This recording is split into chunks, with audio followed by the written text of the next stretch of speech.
sa Radiance of God's Glory, Global Harvest Church. Sino naniniwala sa sinabi nung katabi niya na blessed siya? Come on! Amen?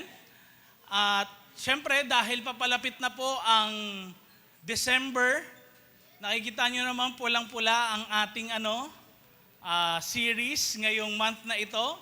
Ang series po natin is all about Built Different. Can you say it with me? Built different. So parang in a sense, sa Tagalog, kakaiba.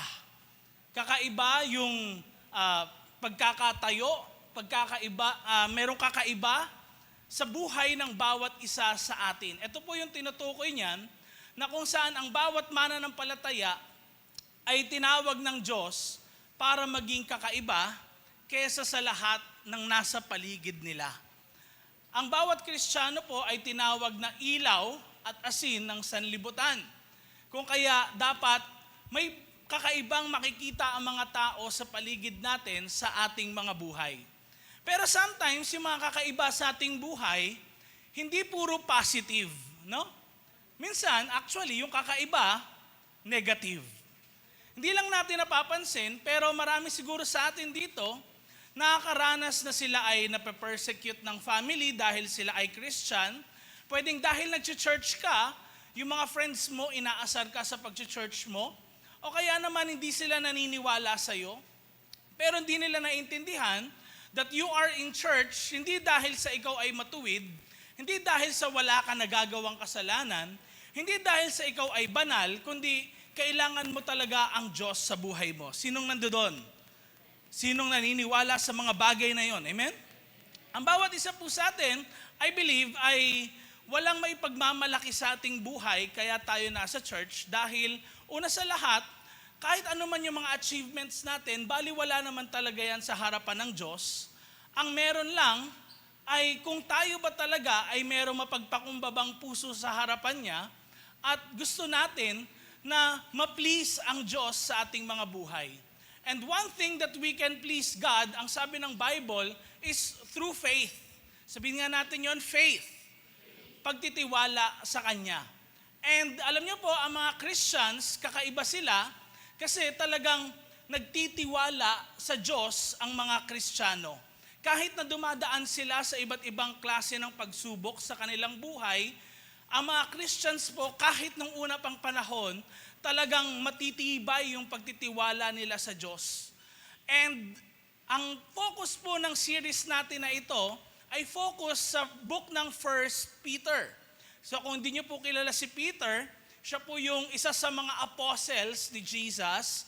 Siya yung isa sa mga 12 disciples ni Jesus. And siya po ay sumulat nung unang panahon sa mga churches. And si Peter po, particularly yung mga sinusulatan niya naman, ay mga tao na kung saan masasabing outsiders ng lipunan. So kung makikita natin ngayon, parang di ba na-enjoy na natin yung free speech, kahit anong i-post mo, okay lang, di ba? O kaya isa kang babae, na-feel mo ngayon yung gender equality, nung una pong panahon, wala namang ganyan. Sa totoo lang, 2,000 years ago, ibang-iba ang mundong ginagalawan ng mga tao. Wala pong influence ng Christianity. Walang hospitals na unang natatag ng mga Christians. Wala pong mga schools para sa mga slaves o kaya sa mga babae. Kung maalala nyo, kahit sa panahon ni Rizal, di ba, wala namang hindi pinapapasok sa eskwela ang mga babae at mga lalaki lang yung nakakapasok at merong kakayahan na makapasok sa mga universidad.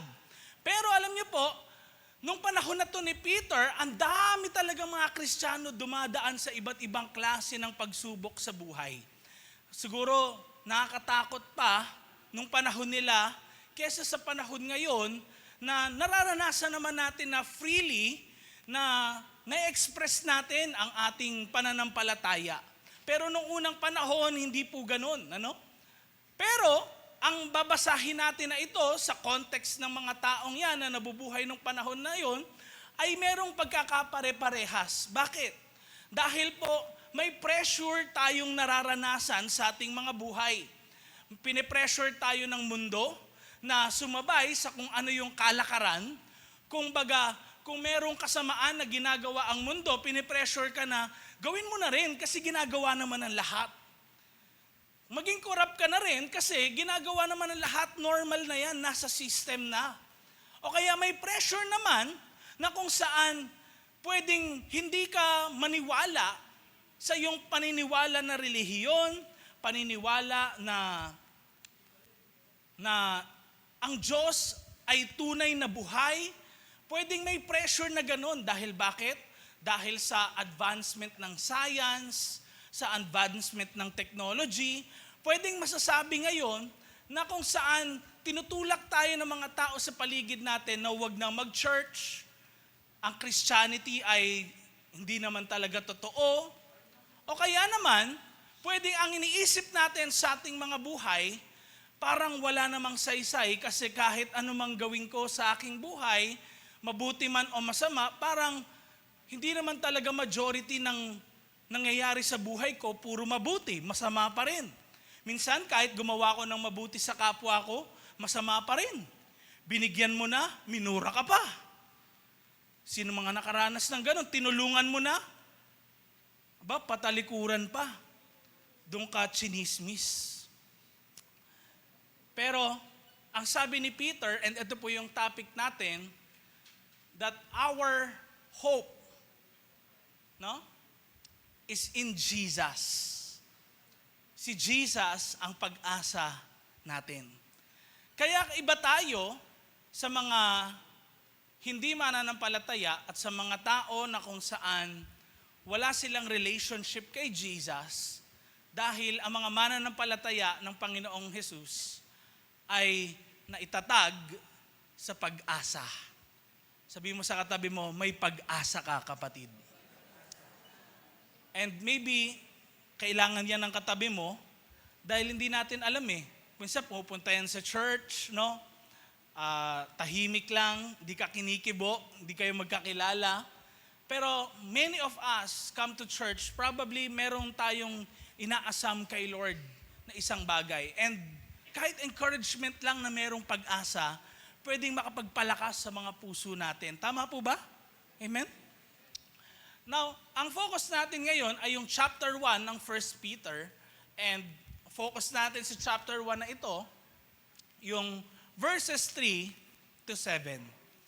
Yung kanina pong binasa natin, ito rin po yun, And in-encourage ko kayo para talagang matandaan natin, para talagang pumasok sa puso at isipan natin, ating muling basahin yung mga verses na ito. Sabayan niyo po ako sa pagbasa, 1, 2, 3, go. Magpasalamat tayo sa Diyos at Tatay ng Panginoon nating si Jesus Christ kasi sobrang naawa siya sa atin. Binigyan niya tayo ng bagong buhay nung binuhay niya ulit si Jesus Christ galing sa kamatayan. Ito ang bumubuhay sa pag-asa natin. Kaya umaasa tayong mamanahin natin yung kayamanang di nasisira, pure at di kumukupas. Nireserve yun ng Diyos sa langit para sa inyo. At dahil sa faith nyo, iniingatan kayo ng kapangyarihan ng Diyos para sa kaligtasan na ipapakita sa katapusan ng panahon. Dahil dito, magsaya kayo kahit na sa sandaling panahon ay kailangan nyo munang makaranas ng iba't ibang klase ng pagsubok. Kailangan yan para mapatunayan kung gaano katotoo ang faith nyo. Yung gold, kahit nasisira, kailangang idaan yon sa apoy. Pero mas mahalaga pa sa gold ang faith nyo. Kaya kailangan talagang matest yan. At pagkatapos, mabibigyan kayo ng papuri, kaluwalhatian at karangalan pag na-reveal na si Jesus Christ. Tayo muna ay manalangin. Panginoong Diyos na buhay at makapangyarihan sa lahat, patuloy ka naming inaanyayahan. Kumilos ka po at mangusap sa puso ng bawat isa. Maintindihan po namin ang iyong mga salita at ganun din makapagpalakas sa mga taong nangihina, makapag-encourage sa mga nawawalan ng pag-asa, at higit sa lahat, Lord, ikaw at sa iyo lang kami kumapit sa mga panahon na ito. In Jesus' name, tayo ay magsabi ng Amen and Amen. Alam niyo po, ang hope na ito na tinutukoy natin, o sa Tagalog, anong Tagalog ng hope? Pag-asa, ay hindi po isang hope na kung saan panandalian lang. Hindi ito hope na kung saan patay. Ito po ay masasabi natin na living hope. Sabihin nga natin, living hope. And ang bawat isa po sa atin, hindi tayo tinatag ng Diyos, hindi tayo inangat ng Panginoong Jesus mula sa pagkakadapa para lang sa isang temporary na pag-asa, kundi ang bawat isa sa atin ay tinatatag ng Diyos, pinapatatag niya para sa ganon, makaranas tayo ng tinatawag na living hope. Pwede bang lakasan natin yung pagsabi noon, living hope? So, living hope, ano namang meron dyan, Pastor, sa living hope na yan? By the way, bago natin discuss ano ba yung living hope na ito, una muna sa lahat, pag-usapan natin, ano yung hope? Ano yung pag-asa na ito? Alam niyo po, pag sinabing hope, it's not the absence, una sa lahat, of struggles. Hindi muna yan. Bago yan. Okay? Ang hope po is not the absence of struggles. Ang ibig sabihin ng pag-asa, hindi yung mawawalan ka ng kahirapan o ng nangyayari sa buhay mo na hindi maganda. Ang pag-asa po ay hindi rin positive thinking o think positive lang. At hindi rin ito yung sana or wish ko sana ganito. Hindi yun yung hope, no? Na tinutukoy dito. Maaring ito kasi yung iniisip natin. Parang, may pag-asa pa ba ako, sir, kung ikaw ay estudyante na makapasa sa isang subject? Noong pong 2017 to 2018, ako po ay nakapagturo noon sa mga senior high. And merong mga ilang estudyante na talagang hindi sila pasado sa subject ko. And alam nila kasi may record ako, no? Tingnan nyo, lumapit sila sa akin, sabi nila, sir, baka naman merong pag-asa na maipasa po ako. So, hindi naman pag halimbawa sinabing may pag-asa silang makapasa, parang babaguhin ko na yung grade nila from 60 o 65, gagawin ko ng 80 o kaya 90. Hindi ganun. Di ba? Sino dito mga bumagsak na sa mga subjects nila? Nakakuha ng less than 75, tapos nilapitan mo yung teacher mo, sabi mo, sir, baka may pag-asa, ma'am, baka may pag-asa na pwedeng makapasa ako. Anong sinabi nila sa inyo? Katulad ko, nung tinanong nila ako, sabi ko sa kanila, may kailangan kang gawin. May kailangan kang ipasa sa akin. So nakikita nyo, no, ang pag-asa ay hindi yung wala kang struggle, hihingi ka na lang. O kaya, hihintayin mo na lang. Positive thinking lang, ay may mangyayari. Hindi. Ang pag-asa is, pakita natin, next slide, ang confident expectation or assured anticipation. Ano ibig sabihin nun? Ito yun. Sa isipan mo, sinasabi mo ganito, alam ko, mangyayari to. Hihintayin ko na lang kahit feeling ko, hindi mangyayari. Ibig sabihin, ginagawa mo pa rin yung isang bagay, kahit feeling mo parang mahirap, parang hindi madali, tuloy-tuloy ka lang. Hindi ka sumusuko. And kaya hindi ka sumusuko kasi alam mo yung person na nagsabi na merong pag-asa at nagbibigay ng pag-asa, totoo sa kanyang sinasabi. Sino sa inyo dito, baka meron kayong nililigawan noon, baka nagsasabi kayo na may pag-asa ba ako sa'yo?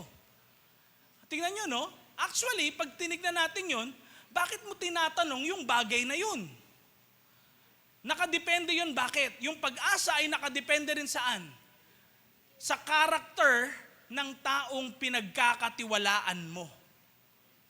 Do you get what I'm saying? Do you get what I'm saying? Umaasa ka, nawa, mahuli ng mga pulis yung isang nagnakaw ng gamit mo. Bakit?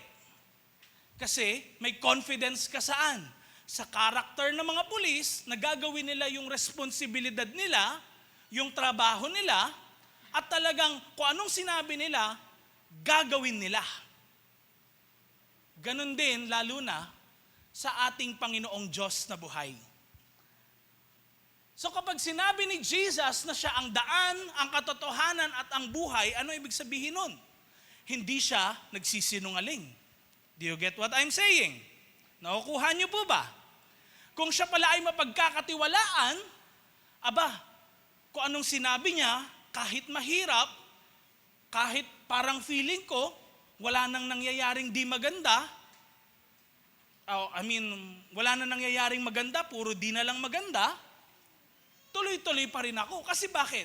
Naniniwala ako na sa sinabi niya, tuloy-tuloy pa din. Kasi, totoo siya sa kung sino siya, sa karakter niya, at sa kung sino ko siya kilala. And alam niyo po, ito yung sinasabi ni Peter, sa mga mananampalataya nung unang panahon na ito, na merong pag-asa sa ating mga buhay. Sabihin mo nga sa katabi mo ulit, may pag-asa. Araw-araw. Amen? Number 1, ang living hope na ito ay isang hope na buhay or alive at hindi patay. Ulitin ko po, ang hope na ito or living hope, it's a hope that's alive, not dead. Tingnan niyo po, ang pag-asang binibigay ng Diyos sa bawat isa sa atin, at kahit sa mga mananampalatayang dumadaan sa iba't ibang klase ng pagsubok. Sa verse 3, ang sabi po ay ganito, kasi sobrang naawa siya sa atin. Binigyan niya tayo ng bagong buhay. Muli, tinan niyo sabi, sobrang naawa siya sa atin. Sa totoo lang, walang responsibilidad ang Diyos na tayo ay gawan ng maganda. Dahil bakit? Tayo ay created lang. At ang Diyos ay Diyos. Kung anong gusto niya sa lahat ng creation niya, pwede niyang gawin. Diyos ka eh. At sa totoo lang, hindi tayo kailangan ng Diyos. Ang Diyos hindi natin mapapasayaw sa kamay natin. Ang Diyos hindi natin makokontrol ng ating pag-iisip dahil Diyos siya. So let me remind you mga kapatid na ang Diyos, wala siyang responsibilidad sa bawat isa sa atin talaga. Na parang kung anong gusto natin, dapat automatically gawin niya. Pero nakita niya yung kalagayan ng bawat isa sa atin. Nakita niya na hindi nagiging maganda ang buhay ng bawat isa sa atin. Napupunta lagi sa masama. Nakakaranas tayo ng kahit mabuti ginagawa natin, ano nangyayari? Masama pa rin. Di ba? Kahit din nagtatry tayo, walang nangyayari. Sino dito, ilan sa inyo, lagi every year, meron kang New Year's resolution. Di ba? Kamusta na? May na-resolve ba? O wala? And I'm sure, marami sa atin nagsasabi ditong wala. That is why, tignan nyo, awa lang ng Diyos, biyaya niya lang sa bawat isa sa atin. Ang buhay na binibigay niya sa iyo at sa akin. Ang pag-asa na ito ay pag-asang buhay. Dahil bakit? Hindi po ito yung patay na pag-asa, dahil ang patay na pag-asa, next slide, ay pag-asa po na walang kasiguraduhan. Ulitin ko po, ang patay na pag-asa or dead hope ay isang pag-asa na walang kasiguraduhan. Ang pag-asa na walang kasiguraduhan, nagsasabi na baka maging maayos lahat. Baka magiging maayos lahat. Yun ang sinasabi niya. Wait lang po. Parang hindi ata ito yung na-download nyo. Yung last. Pakicheck na lang. Ang dead hope ay nagsasabing baka magiging maayos naman lahat. And ang living hope ay nagsasabi naman na kahit na hindi magiging maayos lahat, mabuti pa din ang Diyos. Ulitin ko po, ang living hope, kahit nakikita kong hindi magiging maayos lahat, mabuti pa din ang Diyos. Paano naging living hope yun, Pastor? Paano naman nagiging buhay na pag-asa yun? Dahil ang mga tao po, kung ating lalawakan lang ang isipan natin, ang buhay natin, una sa lahat, hindi tayo nabuhay nung una pang panahon. Nakita na ba natin ang creation? Nakita mo na ba paano ni Lord nilikha yung mga hayop, sun, moon, and stars? Nakita mo na? Hindi. So in short, ang mga tao ay limitado. Turo mo katabi mo, sabi mo, limitado. Turo mo rin sarili mo, limitado ako. Yung kabila rin, turo mo ka man, limitado ka rin. Pero ang Diyos, makinig tayo mga kapatid, ang Diyos, hindi siya pwedeng limitahan. Pwedeng sa isipan natin, may katapusan. Ang katapusan ng buhay mo, pwedeng para sa iyo yung kamatayan. Tama ho ba? Di ba? Yun yung iniisip natin. Pero ang Diyos ba, may kamatayan? May katapusan ba sa Diyos? Wala. Kaya in the Bible, kapag binasa natin, tinatawag siyang Alpha and Omega. Tinatawag siyang beginning and the end. Hindi necessarily may beginning at may end, kung hindi siya ay limitless. Siya ay eternal. He is the eternal God. Sabihin nga natin, eternal God. And pag sinabing eternal, ang Diyos po talaga ay Diyos na kung saan hindi mo siya makokontrol, walang kamatayan, kahit mamatay ang tao, Diyos pa din siya, buhay pa din siya. Ang living hope na sinasabi ko po sa inyo ay pag-asa na panghabang buhay. Pwedeng may mga bagay sa buhay natin na masasabi nating, ay hindi nangyari sa buhay ko. Tapos namatay yung isang tao na yun. Akala niya, parang hanggang dun lang yung mga pangako ng Diyos sa iyo, yung mga pangarap mo rin sa buhay na alam mong binigay ni Lord sa puso mo, pwedeng, sabi mo, matanda na ako, wala nang mangyayari, tapos na lahat. Akala natin, ang pag-asa, kasama na yun hanggang sa mamatay tayo.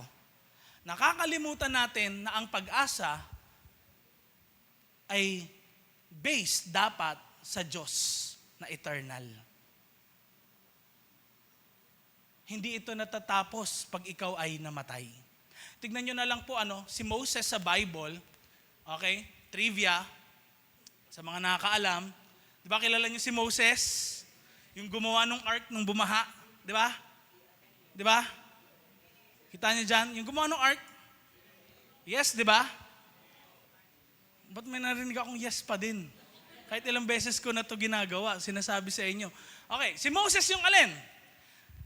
Humati ng Red Sea, di ba? Okay. Si Moses ngayon, pag binasa nyo sa Bible, edi ginamit siya ni Lord para palayain yung Israel from slavery, papunta sa Promised Land. And alam nyo ba, napaka-interesting. Dahil bakit? Sa Bible, pag binasa nyo, hanggang Deuteronomy lang si Moses. Hindi na siya nabuhay pagkatapos noon. And actually, nakita niya lang sa malayo. Matandang-matanda na siya, nakita niya na lang sa malayo yung promised land, yung bansa na binibigay ng Diyos sa bayang Israel. Hindi siya nakapasok sa promised land. Pero alam niyo pangako ni Lord sa kanya, dadalhin kita sa lupang pangako. Pag binasa niyo yung Bible, hindi niyo maintindihan. Di ba? Parang tayo rin, hindi naman nakapasok si Moses. Bakit sasabihin ng Diyos na dadalhin siya sa promised land? Minsan may question tayong ganon. Tama ba? Not until pumunta ka sa Book of Matthew, Book of Mark, Book of Luke, sa Gospel books. Andun si Peter, andun si James, andun si John, and may tinatawag na transfiguration. Si Jesus, na-reveal yung glory niya, that He is, although He is nasa katawang tao siya ay 100% God. At alam nyo, nasa kaliwa at kanan niya, una sa lahat si Elijah. At sino next? Guess, si Moses.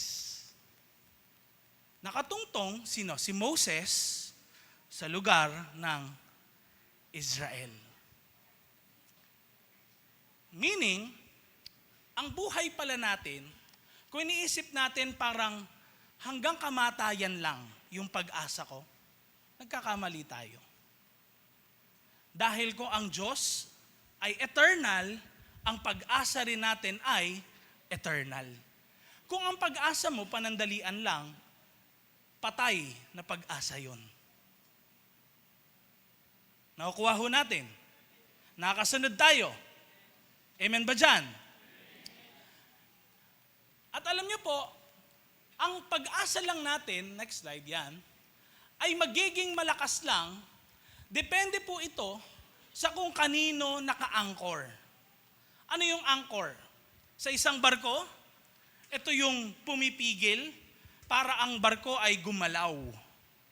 Ibig sabihin, kanino ito nakakapit? Kung nakakapit kung nakakapit ang buhay mo sa mga panandaliang mga bagay, anong mangyayari? Pwedeng hanggang doon na lang yung pag-asa mo. Malulungkot ka na pagkatapos nun.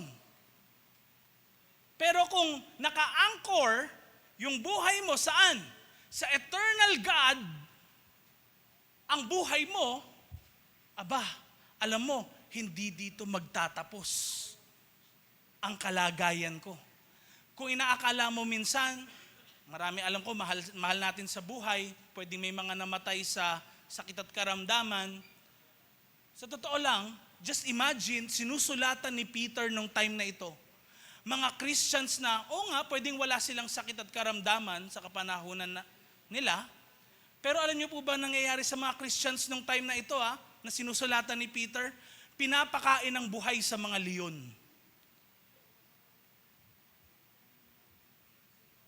Pinapana.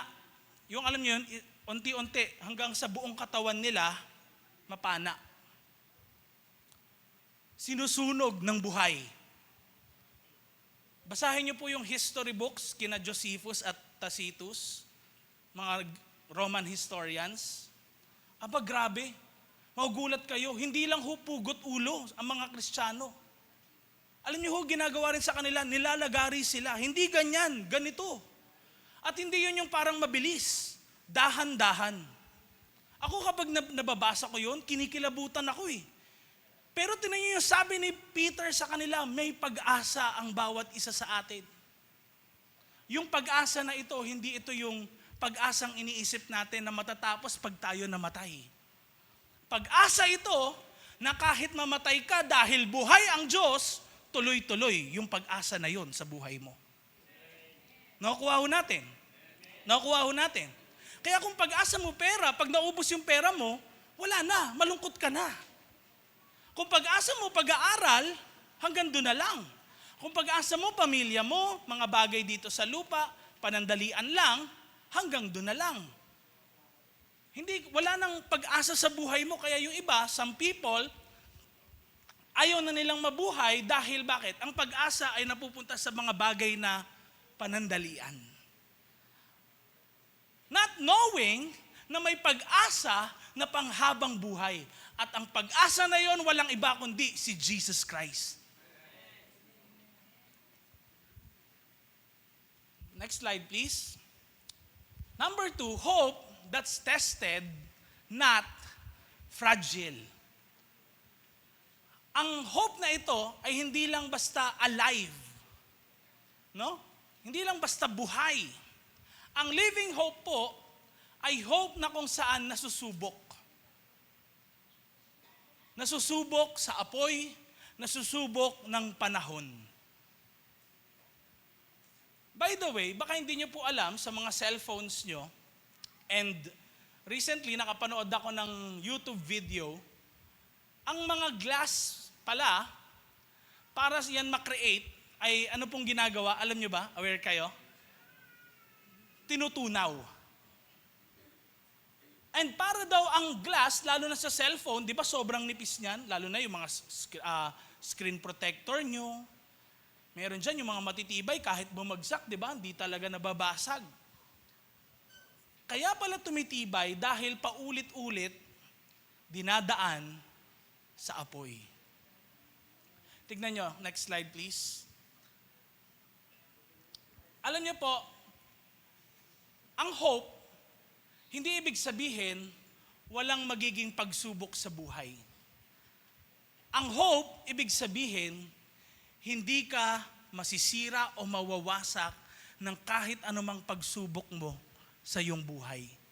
Kundi, ikaw ay tatatag, lalakas, at titibay. Tingnan niyo yung sabi ni Peter, next slide, sa verse 7. Pwede bang sabay-sabay natin ito basahin? Tingnan niyo po, ano? Kailangan yan para mapatunayan kung gaano katotoo ang faith nyo. Tanungin mga katabi mo, totoo ba yung faith mo? Come on, tanungin mo, mahirap yung walang kinakausap. Sabi mo, tanungin mo na, come on. Totoo ba yung faith mo? Ano kaya sagot niya? Pwedeng nginitian ka lang, no? Hindi siya sure. Tingnan niyo ang sabi, yung gold, kahit nasisira, kailangang idaan yon sa apoy. Next slide. Ang sabi next, pero mas mahalaga pa sa gold ang faith nyo. Kaya kailangan talagang matest yan. At pagkatapos, tignan nyo, take note, sabay-sabay natin basahin, mabibigyan kayo ng papuri, ano pa? Kaluwalhatian at kapangyarihan. Pag ni-reveal na si Jesus Christ. Now, ibig sabihin nito, ang faith, by the way, baka hindi nyo po alam, ay hindi po pag-attend mo sa church. Ay, may faith ako, nagbabasa po ako ng Bible paminsan-minsan. Nakapagbasa po ako ng verse sa Bible, nagpo-post pa nga ako sa Facebook. Hindi po yun ang faith. Ang faith, hindi yung nagpe-pray ka, o kaya may rosary ka pa, nagpe-pray ka, o kaya, naniniwala kang may Diyos. Akala natin yun yung faith na tinutukoy dito. Ang Bible ho, particularly, ang New Testament, naisulat ho ito hindi sa wikang Ingles at sa wikang Tagalog. Naisulat ho ito sa wikang Greek. At ang faith ay pistis in Greek. Ang pistis, actually, word yon sa salitang pagtitiwala or trust in English. Kasi bakit? Si Satanas, mga demonyo, alam naman nilang may Diyos. Di ba? Naniniwala sila. Alam nila, kilala nila ang Diyos. Anong kaibahan ngayon? Eh, may faith pala sila. Kung ang paniniwala mo sa faith ay pagkaalam lang, no? At paniniwala lang. So, nagkakamali tayo na paniniwala yung faith. Ang totoong ibig sabihin ng faith ay pagtitiwala. Kung merong something ka na bagay na dyan ngayon, expensive, sabihin mo na 20,000 plus above. Pwedeng dala-dala mo ngayon. Tingin mo, kaya mong ipagkatiwala yan sa isang tao. Hindi basta-basta, di ba? Not unless meron kayong maayos na relationship. Tama ba? Pero kung hindi mo kilala, bibigay mo ba yung isang bagay na importante sa'yo? Hindi. Hindi. Ganun din sa pananampalataya sa Diyos. kaya mo bang ibigay yung bagay na importante sa'yo at sasabihin mong, your will be done? Gian, halika nga dito. Example lang to ha. So, halimbawa itong cellphone ko, nangyayari sa atin ganito eh. Tignan nyo, anong prayer ni Jesus? Tinuruan niya mga disciples niya, your will be done on earth as it is in heaven. Di ba? Masunod ang kalooban mo dito sa lupa para lang sa langit. Tama? Sino sa inyo nagpe-pray nun? Mangyari, Lord, yung kalooban mo. Tama? Sino? Kaway naman kayo kung nagpe-pray kayo niyan. Okay, tingnan natin. Halimbawa, si Gian si Lord. Example lang ha. Hindi Lord Gian yan. Hindi. Alam niyo po, ganito tayo kay Lord. Minsan. Lord, pagkakatiwala ko sa iyo yung bagay na importante ha, di ngayon si Lord, binuksan niya yung bagay na importante sa iyo. Ikaw naman, hindi mo talaga totally binigay. Dahil bakit? Nakahawa ka pa rin. Sige, anong ginagawa mo dyan, Lord? Ginagawa mo na ba? Wag mo buksan yan. Hindi. Hinahatak mo kay Lord, gusto niyang kumilos dun sa bagay na gusto mo, na gusto niyang gawin, gusto niyang kumilos, ikaw naman, hindi Lord, parang ayoko niyan eh. May kaba ka. Nakuha niyo? May kaba ka. Kapag halimbawa may pinakialaman si Lord, parang kumakabog yung dibdib mo. Parang feeling mo, hala, okay kaya yun? Pero yun yung tinitest ni Lord eh. Kaya mo bang pagkatiwalaan na kapag binigay mo isang bagay na importante sa Kanya, yung hindi mo sasabihin na, Lord, ba't naman ginagalaw mo yan? Sarado mo na yan, Lord. Amin na nga, Lord. Teka lang ha. Okay na, bigay ko na ulit, Lord ha. Tapos pag nakita mo, ay Lord, kukunin ko na ulit. Kasi nagalaw mo na naman dun sa ano eh. Tapos bibigay mo ulit. Kaya tingnan nyo, sometimes, ang buhay natin, iyak tayo, Lord, binibigay ko sa buhay ko. Pag umokay na yung mga bagay sa buhay mo, masaya ka na ulit. Di ba? Dumating na naman yung problema, kinuha mo kay Lord, di ba? Nung una yung yung important sa'yo, yung buhay mo, babalik mo na ulit. Kuha, balik. Kuha, balik. Tapos parang ayaw mong pakialaman niya yung buhay mo. Tingnan niyo yung sabi ni Peter dito. Kailangan daw ang bawat isa sa atin, balikan natin ha. Yung unang slide dyan, yan. Kailangan daw yan para, balikan natin, yan. Tingnan niyo sabi ha, kailangan yan para ano daw? Mapatunayan kung gaano katotoo ang, palitan natin yung word na faith, pagtitiwala nyo. Nagets nyo na? Nagets nyo ngayon? Totoo ka ba talaga nagtitiwala kay Lord? Thank you, Gian. Okay? Totoo ka ba talaga nagtitiwala kay Lord? Alam ko po, lahat tayo dumadaan sa mga bagay na ito. Pakita natin. Ano yon? Meron tayong fear na nararanasan. Di ba? Na-reject ka. Lord, akala ko ba, sabi mo, gusto mo maging maayos buhay ko? Ba't nare-reject ako? Ba't napipressure ako ngayon sa nangyayari sa buhay ko? Bakit may hurt ako ngayon na nararanasan? Ang hirap. And probably, kahit hindi nyo sabihin sa akin, marami sa atin dito na hurt na ng mga, hindi naman literal na mga kutsilyo, pero salita na lumalabas sa bibig ng marami sa paligid sa atin. Parang kutsilyo, akala natin, walang nangyayari sa labas, pero sa loob, masakit. Yun pa nga yung iniisip mo pag mag-isa ka eh.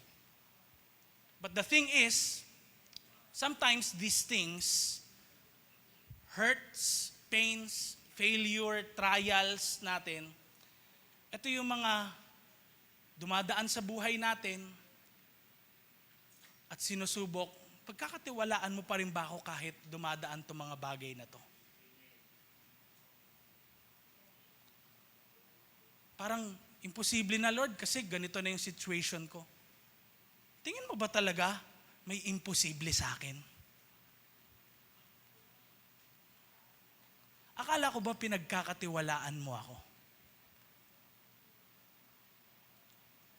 Mga kapatid, let me remind you. Next slide please. God doesn't test you to break you.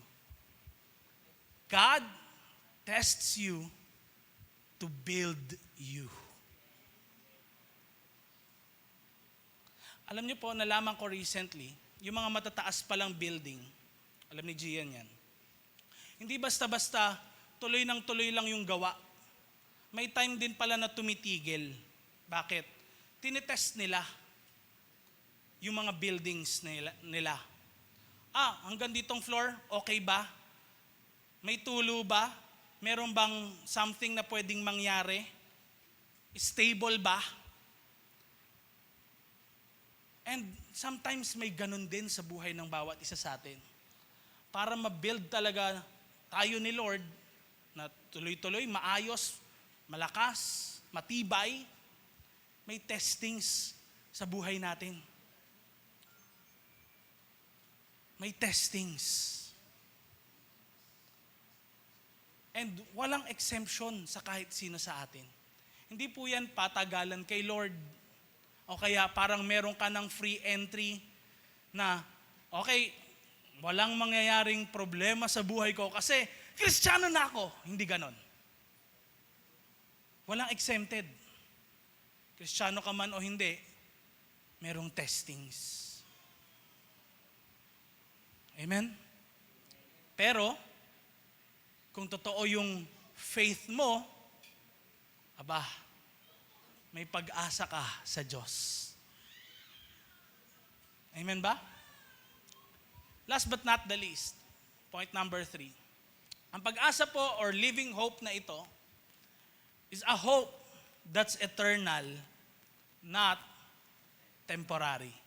Ulitin ko po, it's a hope that's eternal. Say it with me, eternal. Eternal itong hope na ito. Tignan niyo yung sabi ng verse 4 sa 1 Peter chapter 1. Tignan niyo Ang sabi, kaya umaasa tayong mamanahin natin, tignan niyo yung nakalagay, yung kayamanang, ano daw? Di nasisira. Ano daw next? Pure. Ano daw yung next? Di kumukupas. Ano yan, pastor? Hindi ko alam. It's a surprise pagdating ni Lord. Pero, yan yung pangako niya sa lahat ng, tinan niyo yung nakapula na word, ano yun?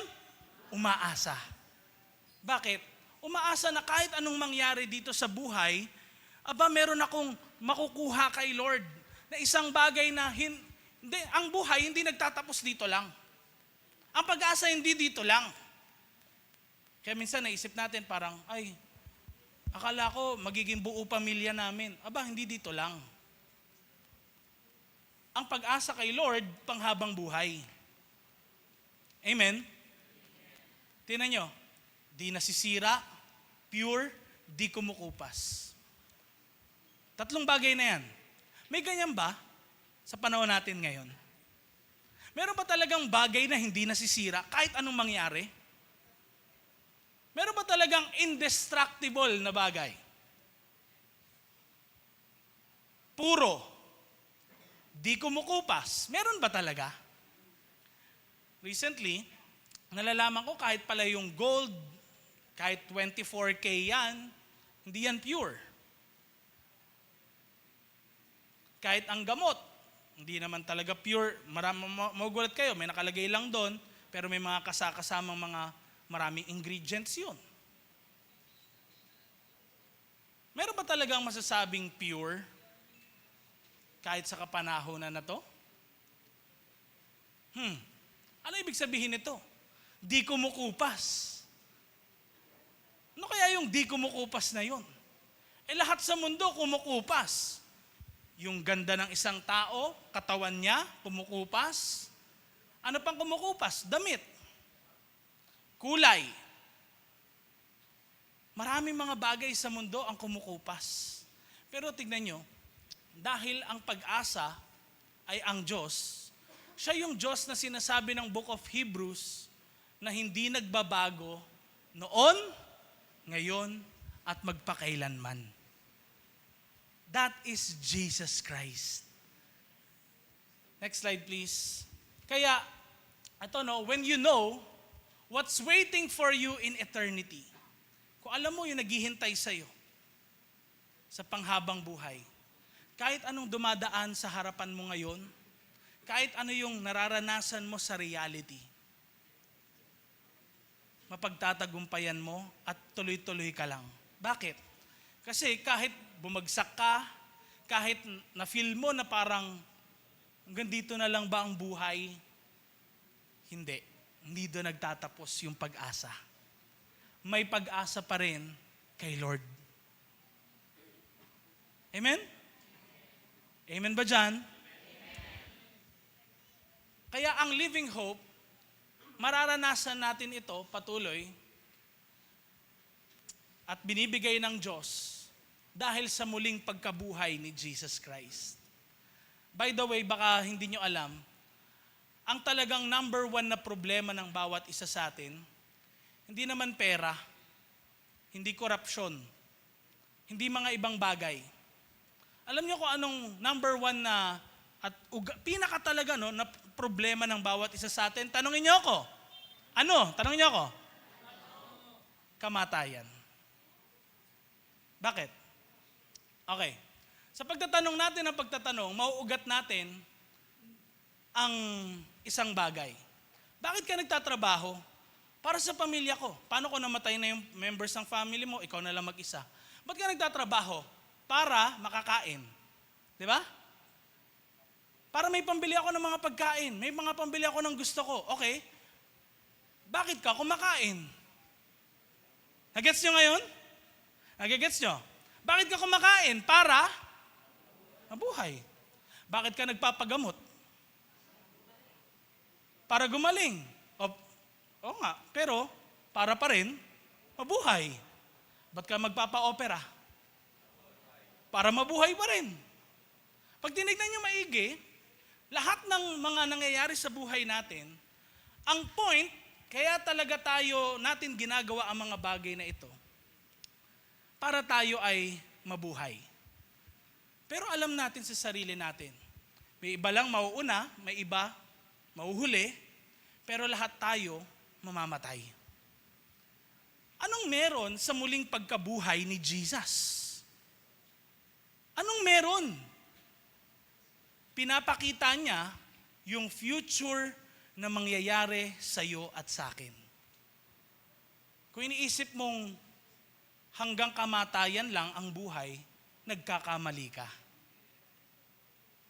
Kaya tignan nyo, isipin nyo, kahit yung mga disciples, sabi ng Bible, hindi naman sila yung talagang buong-buo yung tiwala nila.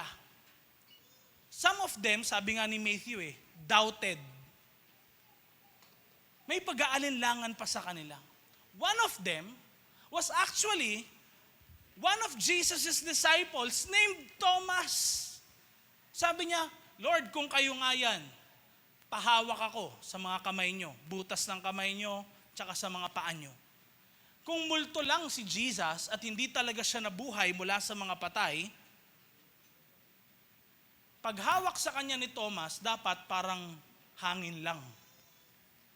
Pero nung hawakan ni Thomas, anong ginawa ni Thomas? Sinamba niya si Jesus. Sa Bible, hindi ka dapat tatanggap ng pagsamba kung hindi ka Diyos. At hindi mo dapat sasambahin kung hindi Diyos. Anong ginawa ni Thomas? Nagpatira pa siya at sinabi niyang, ikaw nga ang Diyos. Just imagine, mga kapatid, na ang bawat isa sa atin, darating ang time na bubuhayin tayo ni Lord mula sa mga patay. Dahil merong pag-asa sa Kanya. Hindi dito natatapos ang buhay. Huwag mong isipin na hanggang dito na lang. May living hope. Next, tested hope. Ang hope natin pinapadaan talaga sa apoy. Makakapagtiwala ka ba sa Diyos? Kahit na dumaan ka sa mga iba't ibang uri ng pagsubok sa buhay. O baka bibitaw ka na lang sa mga pangako niya. Kung meron ka talagang pag-asa na nagmumula sa Diyos, ang kapit mo, hindi sa buhay na to, hindi sa mga bagay dito sa lupa, ang pinapanghawakan mo, yung pangako niya sa'yo. Kung ang Diyos may pangako, wag mong isipin hanggang dito lang sa lifetime mo yun. Hello? Now, do you get what I'm saying? Panghabang buhay yan. Next slide. Eternal hope. Secured ito. Sigurado to. Totoo to. Na ito ay makakamtan ng bawat isa sa atin sa langit. Next slide, please. Kaya, you are built on something stronger than this world can shake. I do believe na ang bawat isa sa atin, kung ang foundation natin, kung ang buhay natin, nagtitiwala tayo sa Diyos na pag-asa natin, kahit anumang pagsubok sa buhay mo, hindi ka bibigay. Hindi mo sasabing, ito na yung katapusan ng buhay ko, pastor. Huwag kang mawala ng pag-asa dahil ang pag-asa ay laging nandiyan dyan. Ang pag-asa na yun ay sino? Si Jesus. Alam niyo po ba, next slide, yung mga matataas pala ng mga buildings.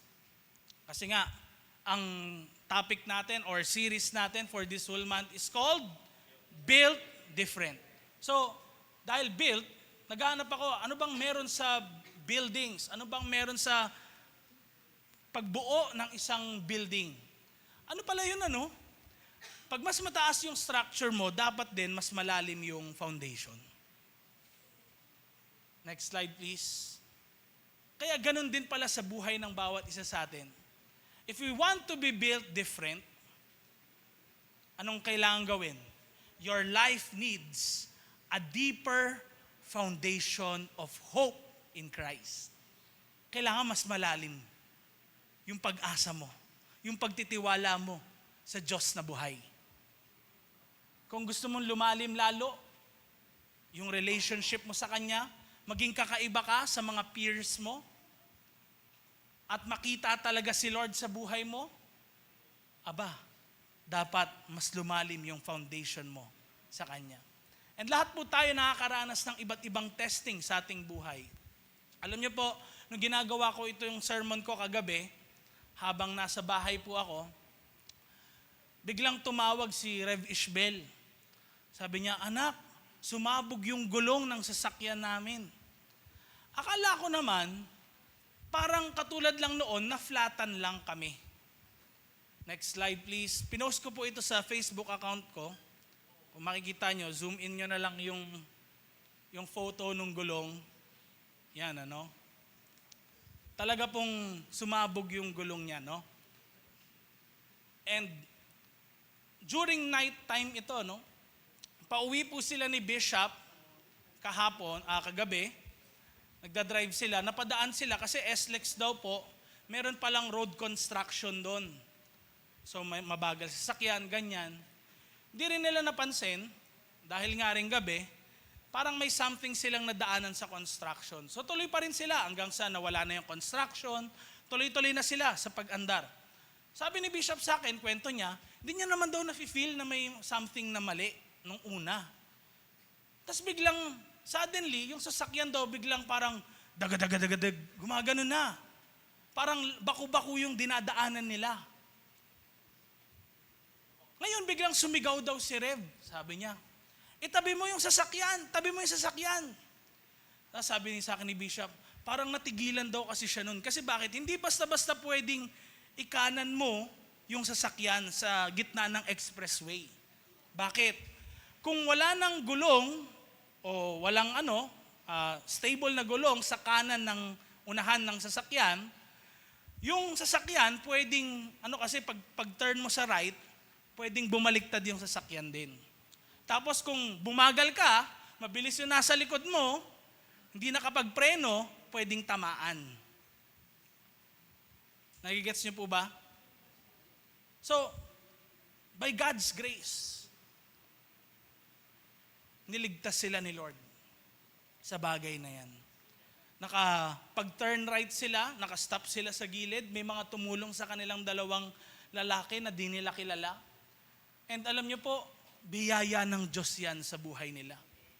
Nung ako po ngayon, tinawagan nila, una akala ko akala ko parang normal lang, simple lang. Nung sabi niya sa akin ni Bishop, anak, tignan mo sa likod ng sasakyan yung gulong. Pagtingin ko, alam niyo, niyakap ko siya. Kasi bakit? Pwedeng silang dalawa ng parents ko po, pwedeng wala na sila kahapon eh. Dami nagiging aksidente, di ba? Alam naman natin, sa daan, pwedeng wala na sila kahapon. And na-challenge. Personally ako as I was making this sermon, hope, may pag-asa. Kaya mo bang umasa kahit nafe-feel mong pwedeng may mangyaring hindi maganda o kahit may nangyayaring hindi maganda? Papatuloy ba yung tiwala mo kay Lord kahit feeling mo parang wala namang nangyayari?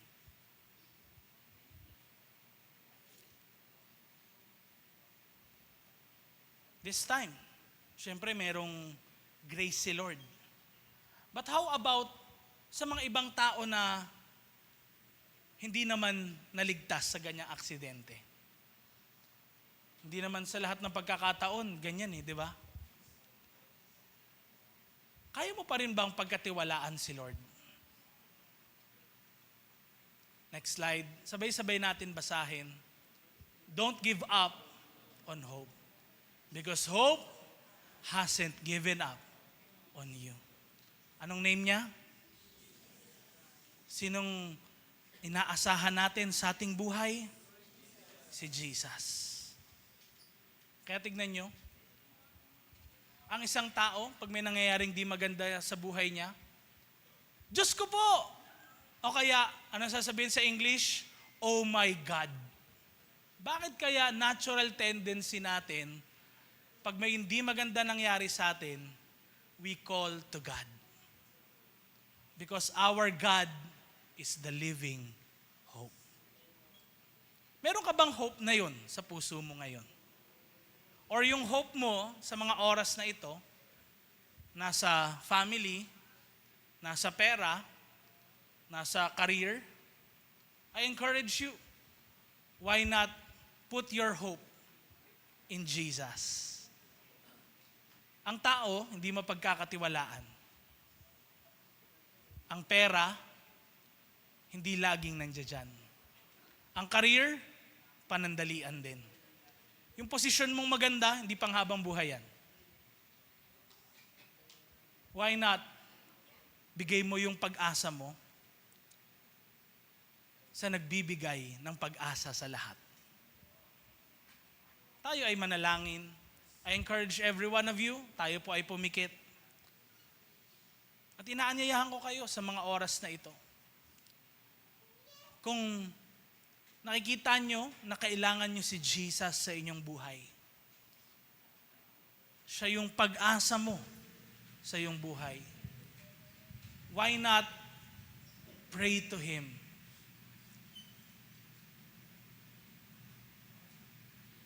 Na-encourage kitang sumabay sa prayer na ito sa iyong buhay. Kung na-realize mo that you need Jesus in your life,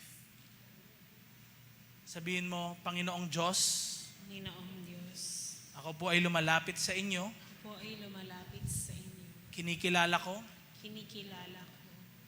na walang ibang makakatulong sa akin Walang ibang makakatulong sa akin. kung hindi Kung hindi ikaw lamang. ikaw lamang. Mula sa araw na ito, Mula sa araw na ito, tinatanggap ko tinatanggap ko si Jesus si Jesus sa aking puso sa aking puso bilang pag-asa bilang pag-asa ng aking buhay. ng aking buhay. Tinatanggap ko Tinatanggap ang buhay ang buhay na ibinibigay niya na ibinibigay sa akin. sa akin. Mula sa araw na ito, Mula sa araw na ito, baguhin mo ako, Panginoon. baguhin mo ako, Panginoon. Mangyari ang kalooban mo. Ang kalooban mo. Amen at amen. Lord, dalangin ko po sa lahat na nakapakinig ng preaching na ito ngayong hapon. Batid niyo, Lord, ang mga nangailangan ng pag-asa sa kanilang mga buhay. Alam niyo, Lord, yung pinagdadaanan ng bawat isa sa kanila ngayon. And Lord, maging encouragement sa kanila yung sermon na ito, that you are our hope. And ang bawat isa sa amin, dapat ikaw yung maging foundation namin na yon, na pag-asa ng aming mga buhay. Wala kaming ibang dapat asahan kundi ikaw lang. Dahil hindi ka nagmamaliw. You're always true to your word. And Lord, dalangin ko po kung ano man yung need ng bawat isa sa kanila, sa finances man, sa relationship man, pwedeng mental peace, yung kailangan nila. Some of them hindi makatulog dahil sa maraming problema sa kanilang buhay. Some of them are hurt ng maraming mga bagay. Lord, I believe you are the great healer. And right now, Lord, ang Holy Spirit, we believe He is moving in the lives of your people. Lord, we continue to invite you sa mga puso ng bawat isa sa amin, sa aming mga tahanan, sa aming mga buhay. Mula sa araw na ito, makikita ng mga tao sa paligid namin that we're built different. Hindi dahil sa magaling kami, kung hindi dahil sa iyo, aming Diyos na buhay. Lord, we bless you and thank you in this place. In Jesus' name, tayo lahat magsabi ng Amen and Amen. Kamang palakpakan naman natin si Lord.